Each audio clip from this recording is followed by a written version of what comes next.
नमस्कार, जय माता दी। मन्नू जिंदगी यूट्यूब चैनल में आप सभी का स्वागत है। फ्रेंड्स, हम जानेंगे कि श्राद्ध पक्ष शुरू होने वाला है और श्राद्ध पक्ष में श्राद्ध कर्म करते समय हमें किन बातों का ध्यान रखना चाहिए। श्राद्ध पक्ष वो पितरों के लिए होता है और इन 15 दिनों में पितृ उनको राजी करने के लिए हमें और उनका श्राद्ध कर्म हम करते हैं। तो पितृदोष से मुक्ति के लिए हमें पितृकर्म करना चाहिए।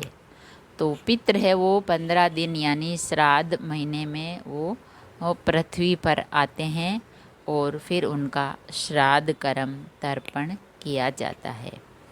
तो पितृ कर्म करते समय हमें किन बातों का ध्यान रखना चाहिए।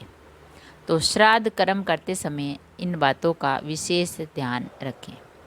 विष्णु जी की स्तुति, देवी भगवान की, हम जो भी देवता है उनकी जो पूजा अर्चना करते हैं, विष्णु भगवान को याद करना, देवी की अर्चना करना, सूर्य भगवान को अर्घ देना और पितरों को तर्पण, ये हम करते हैं। तो श्राद्ध पक्ष में कुतप काल में नित्य तर्पण करें।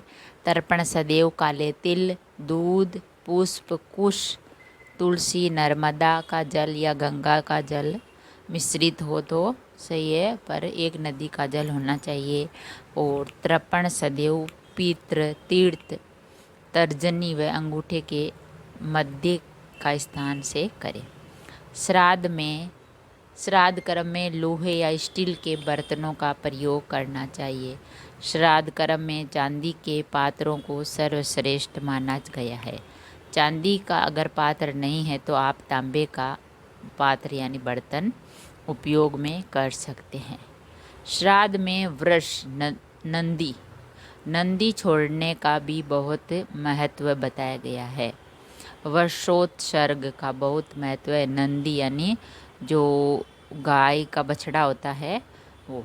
गोदान के समान ही वृष दान भी करना चाहिए, लेकिन यह कर्म केवल पुरुषों के निमित्त ही करना चाहिए, महिलाओं के लिए नहीं। जिसके बूढ़े बुजुर्ग जैसे दादा है, बूढ़े पिता है, उन पुरुषों के लिए ही वृष यानी नंदी को दान करना चाहिए या छोड़ना चाहिए, महिलाओं के लिए नहीं। वर्षोत्सर्ग के बिना किए गए श्राद्ध का फल निष्फल होता है।